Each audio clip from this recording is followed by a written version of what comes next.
امام حسین نے فرمایا نہیں بھائی بیعت تو میں نہیں کرتا، اس کے علاوہ تم جو کہتے ہو میں کرنے کو تیار ہوں۔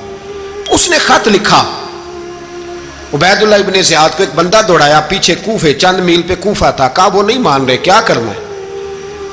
تو حسین ابن علی ہے، میں زیادہ دیر انہیں روک بھی نہیں سکتا۔ انہوں نے پیغام دیا حر بن یزید کو کہ کرنا کچھ بھی نہیں، ان کا پانی بند کر دو، بلیک میل کرو، کھانا پانی نہیں ملے گا، چھوٹے چھوٹے بچے ہیں خود ہی مان جائیں گے۔ حضرت امام علی مقام کے بارے میں حر کے پاس جب یہ پیغام آیا تو حر کہنے لگا میری طبیعت نہیں مانتی حسین پر پانی بند کروں، دل نہیں مانتا۔ جب یہ لفظ کہے نا دوبارہ تو پھر عبید اللہ ابن زیاد نے عمر بن سعد کو 10,000 آدمی دے کے بھیجا، کہا حر بن یزید لچک دکھا رہا ہے حسین کے حق میں۔